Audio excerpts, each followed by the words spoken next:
Praise the lord. Jesus my life MS channel ಅನ್ನು ನೋಡುತ್ತಿರುವಂತ ನನ್ನೆಲ್ಲ ಸ್ನೇಹಿತರಿಗೂ ಹೃತ್ಪೂರ್ವಕವಾದ ವಂದನೆಗಳನ್ನು ಸಲ್ಲಿಸುತ್ತೇನೆ. ಸ್ಟೆಫೆನನ ರಕ್ತಸಾಕ್ಷಿಯ ಬಗ್ಗೆ ನಾವು ಕೇಳುತ್ತಾ ಇರುತ್ತೇವೆ. 21ನೇ ಶತಮಾನದ ಕ್ರೈಸ್ತರ ವ್ಯವಸ್ಥೆಯಲ್ಲಿ ಕ್ರೈಸ್ತ ಧರ್ಮ ಪ್ರಾರಂಭದಲ್ಲಿ ಆಗ ಮೊಟ್ಟ ಮೊದಲ ರಕ್ತಸಾಕ್ಷಿಯಾಗಿ ಮರಣಿಸಿದವರು ಎಂದರೆ ಸ್ಟೆಫೆನನು. ಈ ಸ್ಟೆಫೆನನ ಕುರಿತು ಬೈಬಲ್ನಲ್ಲಿ ಕಡಿಮೆಯಾಗಿ ಪ್ರಸ್ತಾಪನೆ ಇದೆ. ಆತನ ಸೇವೆ, ಆತನ ಬೋಧನೆ, ಆತನು ಮರಣಿಸಿದ ರೀತಿ ಎಲ್ಲವೂ ಕೂಡ ತುಂಬ ಅದ್ಭುತವಾಗಿ ಇರುತ್ತವೆ. ಈ ವಿಡಿಯೋದೊಳಗೆ ಸ್ಟೆಫೆನನ ಹಿಸ್ಟ್ರಿ, ರಕ್ತಸಾಕ್ಷಿಯಾಗಿ ಹೇಗೆ ಮರಣಿಸಿದರು, ಅದಕ್ಕೆ ಸಂಬಂಧಿಸಿದ ಅಂಶಗಳು, ಹಾಗೆ ಎಲ್ಲ ವಿವರಣೆಯನ್ನು ಈ ವಿಡಿಯೋದೊಳಗೆ ನಾವು ಮಾತನಾಡಿಕೊಳ್ಳೋಣ. ಸ್ಟೆಫೆನನ ಚರಿತ್ರೆ. ಅಪೊಸ್ತಲರ ಕೃತ್ಯಗಳು 6ನೇ ಅಧ್ಯಾಯ ಮತ್ತು 7ನೇ ಅಧ್ಯಾಯದಲ್ಲಿ ಈ ಸ್ಟೆಫೆನನ ಅವರ ಬಗ್ಗೆ ನೋಡುತ್ತೇವೆ. ಕ್ರೈಸ್ತ ಧರ್ಮವು ಪ್ರಾರಂಭವಾದಾಗ ಸಾವಿರಾರು ಮಂದಿ ದೇವರ ಬಳಿಗೆ ಬರುತ್ತಿದ್ದರು. ದೇವರ ಸುವಾರ್ತೆಯನ್ನು ಪ್ರಕಟಿಸಲ್ಪಡುತ್ತಿತ್ತು. ಉಜ್ಜೀವನ ಪ್ರಾರಂಭವಾಗಿತ್ತು. ಉಜ್ಜೀವನದಿಂದ ಸುವಾರ್ತೆಯು ಪ್ರಕಟಿಸಲ್ಪಡುತ್ತಿತ್ತು. ಕ್ರೈಸ್ತ ಧರ್ಮ ಪುನಾದಿಯು ಪ್ರಾರಂಭವಾಗಿತ್ತು. ಹೊಸ ವಿಶ್ವಾಸಿಗಳು ಕೂಡ ಯೇಸುವಿನ ಶಿಷ್ಯರೊಂದಿಗೆ ಸೇರಿ ಜೀವನ ನಡೆಸುತ್ತಿದ್ದರು. ದೇವರ ಮಾರ್ಗವನ್ನು ಅನುಸರಿಸುತ್ತಾ ವಸ್ತುಗಳು, ಕೆಲವು ಜವಾಬ್ದಾರಿಗಳು, ಸೇವೆಯನ್ನು ಎಲ್ಲವನ್ನು ಹಂಚಿಕೊಂಡು ಕೆಲಸ ಮಾಡುತ್ತಿದ್ದರು.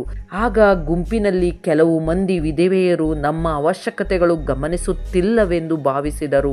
ಹಾಗೆ ಕೆಲವರಿಗೆ ತೊಂದರೆ ಆಗುತ್ತಿದೆ, ಅಂತಹ ತೊಂದರೆಗಳು ಮುಂದೆ ಬಾರದಂತೆ, ಅಂತಹ ಪರಿಸ್ಥಿತಿಗಳು ಮುಂದೆ ಬಾರದಿರಲು ಅಪೊಸ್ತಲರು ಎಲ್ಲರೂ ಸೇರಿ ಒಂದು ಕೆಲಸವನ್ನು ಮಾಡಿದರು. ಅಪೊಸ್ತಲರು, ಪ್ರಜೆಗಳು ಎಲ್ಲರೂ ಸೇರಿ ಅವರನ್ನು ನೋಡಿಕೊಳ್ಳುವುದಕ್ಕೆ ಪರಿಶುದ್ಧ ಆತ್ಮನಿಂದ, ಜ್ಞಾನದಿಂದ ತುಂಬಿದ 7 ಮಂದಿಯನ್ನು ಆರಿಸಿಕೊಂಡರು. ಹಾಗೆ ಪವಿತ್ರಾತ್ಮನ ಭರಿತರು, ಜ್ಞಾನ ಸಂಪನ್ನರೂ ಆದ 7 ಮಂದಿಯನ್ನು ಡೀಕನ್ಸ್ ಎಂದು ಕರೆಯುತ್ತಾರೆ. ಡೀಕನ್ಸ್ ಆಗಿ ಕೆಲಸ ಮಾಡುತ್ತಾರೆ. ಇವರು ಕ್ರಿಸ್ತನ ಶರೀರದ ವಿಷಯದಲ್ಲಾಗಲಿ, ಅವರಿಗೆ ಆಹಾರ ಕೊಡುವುದರಲ್ಲಿ, ವಿಶೇಷವಾಗಿ ನಿರ್ಗತಿಕರಿಗೆ ಆಹಾರ ವಿತರಣೆಯಂತಹ ವಿಷಯದಲ್ಲಿ ಆಗಲಿ, ಅವರಿಗೆ ಸಂಬಂಧಿಸುವ ಕಾರ್ಯಕ್ರಮವನ್ನು ಈ ಯೆರೂಸಲೇಮಿನಲ್ಲಿ ಮೇಲ್ವಿಚಾರಣೆ ಮಾಡಲು, ವಿಧವೆಯರಿಗೆ, ಅನಾಥರಿಗೆ ಆಹಾರ ನೀಡುವ ಕೆಲಸವನ್ನು ಮೇಲ್ವಿಚಾರಣೆ ಮಾಡಲು ನೇಮಿಸಿದಂತಹ 7 ಮಂದಿ ಡೀಕನ್ಸ್ ರಲ್ಲಿ ಒಬ್ಬರು ಈ ಸ್ಟೆಫೆನನು. ಒಳ್ಳೆಯ ಜ್ಞಾನವನ್ನು ಹೊಂದಿರುವ ವ್ಯಕ್ತಿ ಈ ಸ್ಟೆಫೆನನು. ಈ ಸ್ಟೆಫೆನನು ಗ್ರೀಕ್ ಭಾಷೆಯನ್ನು ಮಾತನಾಡುವ ಯಹೂದಿ. ಒಬ್ಬ ಗ್ರೀಕ್ ಮಾತನಾಡುವ ಜೀವ್ಸ್ ಸಮುದಾಯದಿಂದ ಬಂದವರು. ಬಹುವಂಶ ಅವರು ಪ್ಯಾಲೆಸ್ಟೈನ್ ಹೊರಗೆ ಇಂದ ಬಂದಿದವರು ಎಂದು ನೋಡುತ್ತಾರೆ. ಸ್ಟೆಫೆನನು ಎಂಬ ಹೆಸರು ಕೂಡ ಗ್ರೀಕ್ ಹೆಸರು ಸ್ಟೆಫೆನೋಸ್ ಎಂಬ ಪದದಿಂದ ಬಂದಿದೆ, ಅಂದರೆ ಕ್ರೌನ್. ಕ್ರೌನ್ ಎಂದರ್ಥ. ಸ್ಟೀಫೆನ್ ಎಂದರೆ ಕಿರೀಟ. ಸ್ಟೆಫೆನನು ಸೇವೆ ಮಾಡುವುದರಲ್ಲಿ ಒಬ್ಬ ಕೆಲಸಗಾರನಾಗಿ ಪ್ರಾರಂಭ ಮಾಡಿದನು. ಅವರನ್ನು ನೋಡಿಕೊಳ್ಳುತ್ತಾ ಸುವಾರ್ತೆಯನ್ನು ಹೇಳುತ್ತಿದ್ದನು. ಯೌವನ ಪ್ರಾಯದಲ್ಲಿ ದೇವರಿಗೋಸ್ಕರ ಉಪಯೋಗಿಸಲ್ಪಟ್ಟ ಒಳ್ಳೆಯ ಸಾಧನ ಈ ಸ್ಟೆಫೆನನು. ಅಷ್ಟೇ ಅಲ್ಲ, ಈ ಸ್ಟೆಫೆನನಿಗೆ ದೊರಕಿದ ಆತ್ಮಿಕ ಶಕ್ತಿ ಏನಿದೆಯೋ, ಆತ್ಮಿಕ ಶಕ್ತಿಯು ಹೇಗಿದೆ ಎಂದು ನಾವು ನೋಡಬೇಕು. ಯಾವುದು ಎಂದು ಕೂಡ ನೋಡಬೇಕು. ಈ ಸ್ಟೆಫೆನನ ಸ್ವಭಾವದ ಕುರಿತು ಕೂಡ ನಾವು ಮಾತನಾಡಬೇಕು. ಇದರಲ್ಲಿ ಮೊದಲನೆಯದು, ಈತನು ಪರಿಶುದ್ಧ ಆತ್ಮದಿಂದ ತುಂಬಿದವನು. ಅಪೊಸ್ತಲರ ಕೃತ್ಯಗಳು 6ನೇ ಅಧ್ಯಾಯ 3ನೇ ವಾಕ್ಯದ ಪ್ರಕಾರ ಈ ಆಹಾರವನ್ನು ಹಂಚಬೇಕಾದರೆ ಅದರಲ್ಲಿ ಬೇಕಾದ ಮೊದಲನೆಯ ಲಕ್ಷಣವು ಒಳ್ಳೆಯ ಹೆಸರು ಹೊಂದಿರಬೇಕು.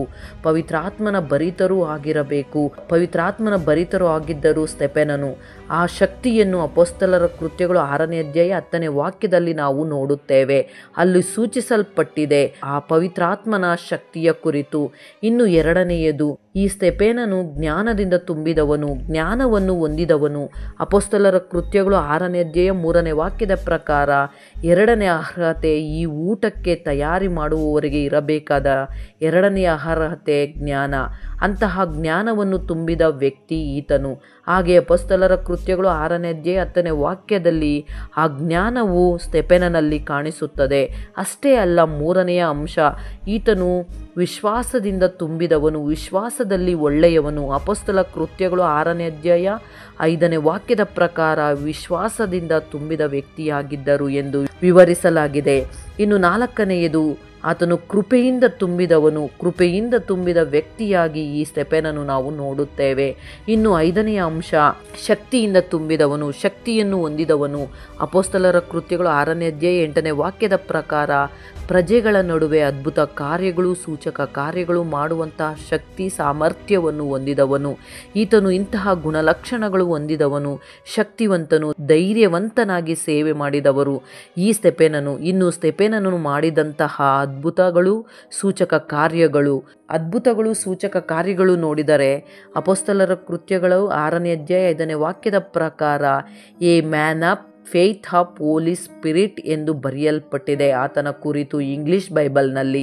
ಅಂತಹ ಸ್ತೆಫನನು ಎಲ್ಲರ ಮುಂದೆಯೂ ಕೂಡ ಅದ್ಭುತಗಳು ಮಾಡಿದರು. ಆ ಶಕ್ತಿಯು ದೇವರ ಶಕ್ತಿ ಎಂದು ಬಲವಾಗಿ ನಂಬುವಂತಹ ವ್ಯಕ್ತಿ ಈ ಸ್ತೆಫನನು. ಅಪೊಸ್ತಲರ ಕೃತ್ಯಗಳು 6ನೇ ಅಧ್ಯಾಯ 8ನೇ ವಾಕ್ಯದಲ್ಲಿ ಕೂಡ full of grace and power ಎಂದು ಬರೆಯಲ್ಪಟ್ಟಿದೆ. ಸೊ ಅಂತಹ ಪ್ರಭಾವಶಾಲಿ ಪವರ್ಫುಲ್ ವ್ಯಕ್ತಿ ಈತನು.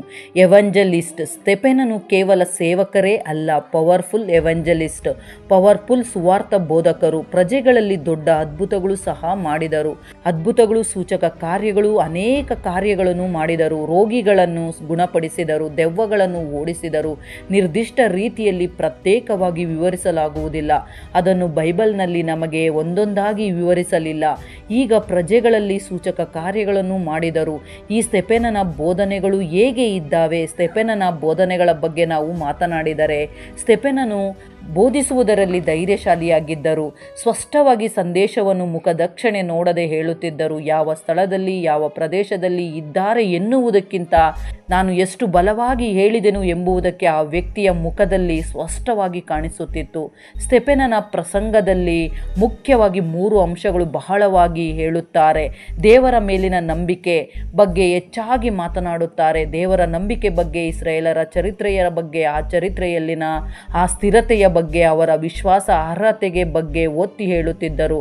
ಅದನ್ನು ನೀವೆಲ್ಲರೂ ಅನುಸರಿಸುತ್ತಿದ್ದೀರಾ, ಇಲ್ಲವೆಂದರೆ ಟೀಕಿಸುತ್ತಿದ್ದೀರಾ ಎಂದು ಒತ್ತಿ ಹೇಳುತ್ತಿದ್ದರು. ಇನ್ನು 2ನೆಯ ಅಂಶ ಏನು ಎಂದರೆ ಇಸ್ರಾಯೇಲರ ಅವಿಧೇಯತನದ ಬಗ್ಗೆ ಹೇಳುತ್ತಿದ್ದರು. ಇಸ್ರಾಯೇಲರು ಮತ್ತು ಯಹೂದಿಗಳು ದೇವರ ಪ್ರವಾದಿಗಳನ್ನು ಹೇಗೆ ಹಿಂಸಿಸಿದರು, ಹಾಗೆಯೇ ಯೇಸು ಕ್ರಿಸ್ತನನ್ನು ತಿರಸ್ಕರಿಸಲಾಯಿತು ಮತ್ತು ಹಿಂಸಿಸಿದರು ಎಂದು ಅವರ ಚರಿತ್ರೆಯಲ್ಲಿ ಇಸ್ರಾಯೇಲರು ಮಾಡುತ್ತಿದ್ದ ವಿಷಯಗಳು, ಅಂತಹ ಕೆಲಸಗಳನ್ನು ಒತ್ತಿ ಹೇಳುತ್ತಿದ್ದರು. ಇನ್ನು 3ನೆಯ ಅಂಶ ಪಶ್ಚಾತ್ತಾಪ ಹೊಂದುವುದು. ಪಶ್ಚಾತ್ತಾಪದ ಬಗ್ಗೆ ಕುರಿತು ಆತನು ಎಷ್ಟು ಹೇಳಿದರೂ ಯೇಸು ಕ್ರಿಸ್ತನಲ್ಲಿ ಬನ್ನಿ, ನಂಬಿಕೆ ಇಡಿ ಮತ್ತು ಪಶ್ಚಾತ್ತಾಪ ಪಡಿರಿ ಎಂದು ಕರೆಯುತ್ತಿದ್ದರು. ಆತನ ಸೇವೆಯಲ್ಲಿ ಪಶ್ಚಾತ್ತಾಪ ಪಡಿರಿ ಎಂದು ಕರೆಯುತ್ತಿದ್ದರು. ಸಭೆಯಲ್ಲಿ ಕೂಡ ಸವಾಲು ಮಾಡುತ್ತಿದ್ದರು. ಹೀಗೆ ಇಂತಹ ವಿಷಯಗಳನ್ನು ಒತ್ತಿ ಹೇಳುತ್ತಿದ್ದರು ಧೈರ್ಯವಾಗಿ. ಅಪೊಸ್ತಲರ ಕೃತ್ಯಗಳು 7ನೇ ಅಧ್ಯಾಯವನ್ನು ಓದಿದರೆ ಆತನ ಸೇವೆಯ ಬಗ್ಗೆ ಸ್ಪಷ್ಟವಾಗಿ ವಿವರಿಸಲ್ಪಟ್ಟಿದೆ. ಅದನ್ನೆಲ್ಲ ನಾವು ಓದಬಹುದು. ಇದು ಹೊಸ ಒಡಂಬಡಿಕೆಯಲ್ಲಿ ಹೆಚ್ಚು ವಿವರಣಾತ್ಮಕ, ಭಾವಾತ್ಮಕ ಪ್ರಸಂಗದಲ್ಲಿ ಒಂದು. ಅಬ್ರಹಾಮನಿಂದ ಸೊಲೊಮೋನನವರೆಗೂ ಇಸ್ರಾಯೇಲರ ಚರಿತ್ರೆಯನ್ನು ನೆನಪು ಮಾಡುತ್ತಾರೆ. ಪ್ರಜೆಗಳು ಪದೇ ಪದೇ ಹೇಗೆ ಬಿದ್ದು ಹೋದರು, ಹೇಗೆ ತಿರಸ್ಕರಿಸಲ್ಪಟ್ಟರು ಎಂಬುದನ್ನು ಹೇಳುತ್ತಿದ್ದರು. ಪಶ್ಚಾತ್ತಾಪ ಪಡಬೇಕೆಂದು ಎಲ್ಲರಿಗೂ ಕರೆದನು. ಯೇಸು ಕ್ರಿಸ್ತನ ಸುವಾರ್ತೆಯು ಯಹೂದ್ಯರಿಗೆ ಅಲ್ಲ, ಎಲ್ಲರಿಗೂ ಎಂದು ಒತ್ತಿ ಹೇಳುತ್ತಿದ್ದರು. ಯಜ್ಞಗಳು ಮತ್ತು ಕಾಣಿಕೆಗಳು ಅಗತ್ಯವಿಲ್ಲ ಎಂದು ಹೇಳಿದರು. ಯೇಸು ಕ್ರಿಸ್ತನು ತನ್ನನ್ನೇ ಅರ್ಪಿಸಲಾಗಿದ್ದರಿಂದ ಇದೆಲ್ಲವೂ ಅಗತ್ಯವಿಲ್ಲ ಎಂದು ಹೇಳುತ್ತಿದ್ದರು. ಅವರಿಗೆ ಕೋಪವು ಬಂದಿದರೂ ಸರಿಯೇ, ಹೊಡೆದರೂ ಸರಿಯೇ, ಧೈರ್ಯವಾಗಿ ನಿಂತು ಹೇಳುತ್ತಿದ್ದರು. ಈತನಲ್ಲಿ ಇನ್ನೊಂದು ಮುಖ್ಯವಾದ ಅಂಶವೇನು ಎಂದರೆ ಸನೆಡ್ರಿನ್ ಸಭಾಮಂದಿರ ಮತ್ತು ಸಿನಗಾಗ್ ಮಂದಿರ. ಈ ಸೆನೆಡ್ರನ್ ಮಂದಿರ ಮತ್ತು ಸಿನಗಾಗ್ ಮಂದಿರದಲ್ಲಿ ಆತನು ಬೋಧಿಸುವ ವಿಧಾನ, ಆತನು ನಿಂತಿರುವ ರೀತಿಯನ್ನು ನಾವು ನೋಡುತ್ತೇವೆ. ಈ ಸ್ತೆಫನನು ಸಿನಗಾಗ್ ಮಂದಿರದಲ್ಲಿ ತುಂಬ ಶಕ್ತಿಯುತವಾಗಿ, ಧೈರ್ಯವಾಗಿ ಬೋಧಿಸುತ್ತಿದ್ದರು. ಯಾರಿಗೂ ಭಯಪಡದವರು, ಎಲ್ಲರಿಗೂ ಉತ್ತರ ಕೊಡುತ್ತಿದ್ದರು. ಆತನ ಜ್ಞಾನಕ್ಕೆ ಯಾರೂ ಕೂಡ ಮರು ಉತ್ತರ ನೀಡುತ್ತಿರಲಿಲ್ಲ. ಸೊ ಸೆನೆಡ್ರನ್ ಮಂದಿರದಲ್ಲಿ ಸದಸ್ಯರು ಆಗಿದ್ದರೋ ಏನೋ ಈ ಸ್ತೆಫನನು. ಪೌಲನು ಕೂಡ ಈ ಸೆನೆಡ್ರಿ ಸಭಾಮಂದಿರದಲ್ಲಿ ಕೂಡ ಒಬ್ಬ ವ್ಯಕ್ತಿಯಾಗಿ ಇದ್ದರು ಎಂದು ನಾವು ನೋಡುತ್ತೇವೆ. ಸೊ ಆರಂಭದ ಕ್ರೈಸ್ತರಿಗೆ ಹಿಂಸೆಗೆ ಒಳಗಾದರೂ ಈ ಕಾರಣಗಳಿಂದ ಬಹಿಷ್ಕಾರಕ್ಕೊಳಗಾಗುವ ಹಂತಕ್ಕೂ ಕೂಡ ಈ ಸಭೆಗಳಲ್ಲಿ ಬೋಧಿಸುವುದನ್ನು ಬಿಡಲಿಲ್ಲ. ಅಲ್ಲೇ ಬೋಧಿಸುತ್ತಿದ್ದರು, ಅವರಿಗೆ ಬೋಧಿಸುತ್ತಿದ್ದರು. ಹೀಗೆ ಅವರನ್ನು ನಂಬುವವರೆಲ್ಲರಿಗೆ ನೀತಿಯನ್ನು ದೊರಕಿಸುವ ಕ್ರಿಸ್ತನಿಂದಲೇ ಕರ್ಮ ಮಾರ್ಗಕ್ಕೆ ಅಂತ್ಯ ಎಂದು ಕಲಿಸಲು ಪ್ರಾರಂಭಿಸಿದರು. ರೋಮಪುರದವರಿಗೆ ಬರೆದ ಪತ್ರಿಕೆ 10ನೇ ಅಧ್ಯಾಯ 4ನೇ ವಾಕ್ಯದ ಪ್ರಕಾರ ಯೇಸುವನ್ನು ಮೋಶೆಗಿಂತ ಶ್ರೇಷ್ಠನಾಗಿ ಮಾಡಲಾಯಿತು ಎಂದು ಅವರನ್ನು ನಿಂದಿಸಿದರು. ಅಪೊಸ್ತಲರ ಕೃತ್ಯ 7ನೇ ಅಧ್ಯಾಯ 37ನೇ ವಾಕ್ಯದ ಪ್ರಕಾರ ಯೇಸು ಕ್ರಿಸ್ತನನ್ನು ಮೋಶೆಗಿಂತ ಶ್ರೇಷ್ಠನಾಗಿ ಮಾಡುತ್ತಿದ್ದಾರೆ ಎಂದು ಅವರು ತಿರಸ್ಕರಿಸಿದರು. ಅವರಿಗೆ ಕೋಪವು ಬಂದಿತು. ಅಪೊಸ್ತಲರ ಕೃತ್ಯಗಳು 6ನೇ ಅಧ್ಯಾಯ 13ನೇ ವಾಕ್ಯದಲ್ಲಿ ಕೂಡ ಧರ್ಮಶಾಸ್ತ್ರಕ್ಕೆ ವಿರೋಧವಾಗಿಯೂ ಮಾತನಾಡುವುದನ್ನು ಬಿಡುವುದೇ ಇಲ್ಲ ಎಂದು ವಿರೋಧಿಸಿದರು. 6ನೇ ಅಧ್ಯಾಯ 14ನೇ ವಾಕ್ಯದ ಪ್ರಕಾರ ಮೋಶೆ ನಮಗೆ ನೇಮಿಸಿರುವ ಆಚಾರಗಳನ್ನು ನಾಶ ಮಾಡುತ್ತಿದ್ದಾನೆ ಎಂದು ಹೇಳಿದರು. ಹಾಗೆ ಸ್ತೆಫನನ ಪ್ರಭಾವವು ಬೆಳೆದಂತೆ ಆತನ ಸೇವೆಯು ಬೆಳೆದಂತೆ ಆತನ ಮೇಲೆ ವಿರೋಧವು ಬೆಳೆಯಿತು. ಹಾಗೆ ವಿರೋಧಗಳು ಹೆಚ್ಚಾಗುತ್ತಾ ಬಂದವು. ಇತರ ಸೆನಗಾಗ್ ಮಂದಿರಗಳಿಂದ ಬಂದ ಯಹೂದ್ಯರು, ಧಾರ್ಮಿಕ ಮುಖಂಡರು, ಜ್ಞಾನಿಗಳು ಆತನ ಜ್ಞಾನವನ್ನು ಮೆಚ್ಚಲಿಲ್ಲ. ಆತನೊಳಗಿನ ಪವಿತ್ರಾತ್ಮನ ಶಕ್ತಿಯನ್ನು ನಿರಾಕರಿಸಲು ಆಗಲಿಲ್ಲ. ಅವರಿಗೆ ಆತನನ್ನು ಸೋಲಿಸಲು ಸಾಧ್ಯವಾಗಲಿಲ್ಲ, ಪ್ರತಿದಾಳಿ ಮಾಡಲು ಸಾಧ್ಯವಾಗಲಿಲ್ಲ. ಆತನಲ್ಲಿ ಇದ್ದ ಜ್ಞಾನವಾಗಲಿ ಆತನಲ್ಲಿ ಇದ್ದಂತಹ ಪರಿಶುದ್ಧ ಆತ್ಮನನ್ನಾಗಲಿ ತಿರಸ್ಕರಿಸಲು ಆಗದೆ ಹೋದರು, ಸೋಲಿಸಲು ಆಗದೆ ಹೋದರು, ಎದುರು ಮಾತನಾಡದೆ ಹೋದರು. ಆತನ ಜ್ಞಾನಕ್ಕೆ ಪ್ರತಿಯಾಗಿ ಅವರು ಏನನ್ನು ಹೇಳಲು ಸಾಧ್ಯವಾಗಲಿಲ್ಲ. ಅಪೊಸ್ತಲರ ಕೃತ್ಯಗಳು 6ನೇ ಅಧ್ಯಾಯ 10ನೇ ವಾಕ್ಯವನ್ನು ನೋಡಿರಿ. ಆತನು ಜ್ಞಾನವಂತನು, ಅವರು ಆತನನ್ನು ಹಾಗೆ ಸೋಲಿಸಲು ಸಾಧ್ಯವಾಗಲಿಲ್ಲ ಮತ್ತು ಸುಳ್ಳು ಸಾಕ್ಷಿಗಳನ್ನು ಸೃಷ್ಟಿಸಲಾಯಿತು. ಅವರು ಪಿತೂರಿ ಮಾಡಿದರು. ಅಪೊಸ್ತಲರ ಕೃತ್ಯಗಳು 6ನೇ ಅಧ್ಯಾಯ 11ರಿಂದ 13ನೇ ವಾಕ್ಯದ ಪ್ರಕಾರ ಮೋಶೆಯ ಮೇಲೆ ದೇವರ ಮೇಲೆ ದೂಷಣೆಯ ಮಾತುಗಳನ್ನು ಆಡಿದನು ಎಂದು ನಿಂದನೆ ಮಾಡಿದರು. ಧರ್ಮಶಾಸ್ತ್ರಕ್ಕೆ ವಿರೋಧವಾಗಿ ಮಾತನಾಡುತ್ತಿದ್ದಾನೆ ಎಂದು ಆರೋಪಿಸಿದರು. ಯೇಸು ಕ್ರಿಸ್ತನನ್ನು ಶಿಲುಬೆಗೆ ಹಾಕಿಸಲು ಹೀಗೆ ಸುಳ್ಳು ಮಾತುಗಳನ್ನು ಸುಳ್ಳು ಸಾಕ್ಷಿಗಳನ್ನು ನೋಡಿಸಿದರೋ ಹಾಗೆ ಸುಳ್ಳು ಸಾಕ್ಷಿಗಳು ತೋರಿಸಿದರು. ಕನಿಷ್ಠ ಪಕ್ಷ ಅವು ನಿಜವೋ ಸುಳ್ಳೋ ಎಂದು ಕೂಡ ಪರೀಕ್ಷಿಸುವ ಸ್ಥಿತಿಯಲ್ಲಿ ಇರಲಿಲ್ಲ. ವಿಮರ್ಶಿಸುತ್ತಿದ್ದಾರೆ, ಆದರೆ ಕನಿಷ್ಠ ಪಕ್ಷ ಅವು ನಿಜವೋ ಸುಳ್ಳೋ ಎಂದು ವಾಕ್ಯಗಳನ್ನು ಪರಿಶೀಲಿಸಲಿಲ್ಲ. ಆತನ ಮೇಲೆ ಸುಳ್ಳು ಸಾಕ್ಷಿಯನ್ನು ಹೇಳಿ ಆತನನ್ನು ಬಂಧಿಸಿದರು. ಸೆನಾಡ್ರಿನ್ ಸಭೆಯ ಮುಂದೆ ತಂದಾಗ ಅವರ ಮುಂದೆಯೂ ಧೈರ್ಯವಾಗಿ ಪ್ರಭಾವದಿಂದ ನಿಂತನು. ಅವನು ಗದರಿಸುತ್ತಾ ಉಪದೇಶಿಸುತ್ತಲೇ ಇದ್ದನು. ಇನ್ನು ಕಡೆಯದಾಗಿ ಸ್ತೆಫನನ ಮರಣದ ಬಗ್ಗೆ ನೋಡೋಣ. ಸ್ತೆಫನನ ರಕ್ತಸಾಕ್ಷಿಯಾಗಿ ಮರಣ ಯಹೂದ್ಯರ ಕಠಿಣತ್ವವನ್ನು ಎತ್ತಿ ತೋರಿಸಿದರು. ಸ್ತೆಫನನು ದೇವರ ವಿಮೋಚನೆಯನ್ನು ನಿಮ್ಮ ಮೊಂಡುತನದಿಂದ ತಿರಸ್ಕರಿಸುತ್ತಿದ್ದೀರಾ ಎಂದು ಎತ್ತು ತೋರಿಸಲಾಗುತ್ತಿತ್ತು. ದೇವರ ಯೋಜನೆಗಳನ್ನು ಅಹಂಕಾರದಿಂದ ತಿರಸ್ಕರಿಸುತ್ತಿದ್ದೀರಾ ಎಂದು ಅವುಗಳನ್ನು ಎತ್ತಿ ತೋರಿಸುತ್ತಿದ್ದರು. ಆಗಲೇ ಕೋಪದಿಂದ ದ್ವೇಷವನ್ನು ಬೆಳೆಸಿಕೊಂಡರು. ಅಪೊಸ್ತಲರ ಕೃತ್ಯಗಳು 7ನೇ ಅಧ್ಯಾಯ 25ನೇ ವಾಕ್ಯದಲ್ಲಿ ಅವನು ಪವಿತ್ರಾತ್ಮನ ಭರಿತನಾಗಿ ಆಕಾಶದ ಕಡೆಗೆ ದೃಷ್ಟಿಸಿ ನೋಡಿ ದೇವರ ಪ್ರಭಾವವನ್ನು ದೇವರ ಬಲಗಡೆಯಲ್ಲಿ ನಿಂತಿದ್ದ ಯೇಸುವನ್ನು ಕಂಡನು. ದೇವರ ಕರೆಯುವಿಕೆಯನ್ನು ಸ್ವೀಕರಿಸಿದನು. ತಾನು ಮೊದಲೇ ಸತ್ತು ಹೋಗುತ್ತೇನೆ ಎಂದು ಆತನಿಗೆ ಅರಿವಾಯಿತು. ದೇವರ ಶಕ್ತಿಯು ಆತನ ಮುಂದೆ ಕಾಣಿಸುತ್ತಿದೆ. ನಗುತ್ತಾ ಶಾಂತವಾಗಿ ಆಹ್ವಾನಿಸಿದನು. ಆಕಾಶದಿಂದ ಪರಲೋಕದ ದ್ವಾರಗಳು ತೆರೆದಿರುವುದನ್ನು ನಾನು ನೋಡಿದೆನು. ಯೇಸು ಕ್ರಿಸ್ತನು ದೇವರ ಬಲಗಡೆಯಲ್ಲಿ ನಿಂತಿರುವುದನ್ನು ನಾನು ನೋಡುತ್ತಿದ್ದೇನೆ ಎಂದು ಅವರ ಬಳಿಯಲ್ಲಿ ಹೇಳಿದನು. ಆತನ ಪ್ರಸಂಗಕ್ಕೆ ದೇವರೇ ಮೆಚ್ಚಿ ಪರಲೋಕದ ದ್ವಾರಗಳು ತೆರೆದು ನೋಡುತ್ತಾ ಆತನೇ ಸ್ವೀಕರಿಸುತ್ತಿದ್ದಂತೆ ಇದೆ. ಆಗ ಸೆನಾಡ್ರಿನ್ ಸಭೆಯವರು ಕೋಪಗೊಂಡು ಹೀಗೆ ಹೇಳಿದರು. ಪರಿಸ್ಥಿತಿಯನ್ನು ನೋಡಿ ಸ್ತೆಫನನನ್ನು ಪಟ್ಟಣದ ಗೋಡೆಗಳ ಹೊರಗೆ ಎಳೆದು ತೆಗೆದುಕೊಂಡು ಬಂದರು. ಒಂದು ಕಡೆ ಬಿಸಾಕಿ ಕಲ್ಲುಗಳಿಂದ ಹೊಡೆದರು. ಆತನ ಮೇಲೆ ಕಲ್ಲುಗಳಿಂದ ಹೊಡೆಯುತ್ತಿದ್ದಾಗ ಸುರಿಯುತ್ತಿದ್ದ ರಕ್ತ ನೋಡಿ ಭಯಪಡದೆ ದೇವರ ಕಡೆಗೆ ನೋಡುತ್ತಿದ್ದರು. ಆದರೂ ಸರಿಯೇ ಇನ್ನೂ ಹೆಚ್ಚಾಗಿ ಹೊಡೆಯುತ್ತಿದ್ದರು. ಅಪೊಸ್ತಲರ ಕೃತ್ಯಗಳು 7ನೇ ಅಧ್ಯಾಯ 59-60ನೇ ವಾಕ್ಯವನ್ನು ನೋಡಿದರೆ ಅವರು ಸ್ತೆಫನನ ಮೇಲೆ ಕಲ್ಲೆಸೆಯುತ್ತಾ ಇರಲು ಅವನು ಕರ್ತನ ಹೆಸರನ್ನು ಹೇಳಿ ಯೇಸು ಸ್ವಾಮಿಯೇ ನನ್ನ ಆತ್ಮವನ್ನು ಸೇರಿಸಿಕೋ ಎಂದು ಪ್ರಾರ್ಥಿಸಿ ಮೊಣಕಾಲೂರಿ ಕರ್ತನೆ ಈ ಪಾಪವನ್ನು ಅವರ ಮೇಲೆ ಹೊರಿಸಬೇಡವೆಂದು ಮಹಾಶಬ್ದದಿಂದ ಕೂಗಿದನು. ಇದನ್ನು ಹೇಳಿ ನಿದ್ರೆ ಹೋದನು. ಕಡೆಯ ಕ್ಷಣದಲ್ಲಿ ತನ್ನನ್ನು ಹಿಂಸಿಸಿದವರನ್ನು ಕೂಡ ಪ್ರೀತಿಯಿಂದ ಕ್ಷಮಿಸಿದನು. ಯೇಸು ಕಲಿಸಿದ ಪಾಠವನ್ನು ಸ್ತೆಫನನು ಅನುಭವದ ಮೂಲಕ ತನ್ನ ಜೀವನದಲ್ಲಿ ತೋರಿಸಿದನು. ಯೆರೂಸಲೇಮಿನ ಸೆನಾಡ್ರಿನ್ ಸಭೆಯ ಹಿರಿಯರಿಂದ ಕಲ್ಲುಗಳಿಂದ ಹೊಡೆಯಲ್ಪಟ್ಟು ಆತನು ರಕ್ತಸಾಕ್ಷಿಯಾಗಿ ಮರಣಿಸಿ ದೇವರ ಬಳಿ ಸೇರಿಕೊಂಡರು. ಆ ಸಮಯದಲ್ಲಿ ಪೌಲನು ಯೌವನಸ್ಥನು, ಭಿನ್ನಾಭಿಪ್ರಾಯ ಹೊಂದಿದ್ದ ವ್ಯಕ್ತಿ. ಆ ಸಮಯದಲ್ಲಿ ಅವರ ಸಂಗಡ ಇದ್ದವನು. ಈ ಸ್ತೆಫನನ ಮರಣವು ಸರಿಯಾಗಿ ಇದೆ, ಈತನು ಸತ್ತು ಹೋಗಬೇಕೆಂದು ಅನುಮತಿಸಿದ ವ್ಯಕ್ತಿ ಕೂಡ ಸೌಲನೇ. ಕಡೆಯದಾಗಿ ಸ್ತೆಫನನ ಮರಣದ ನಂತರ ನಡೆದ ವಿಶೇಷಣಗಳನ್ನು ಕೂಡ ತಿಳಿದುಕೊಳ್ಳಬೇಕು.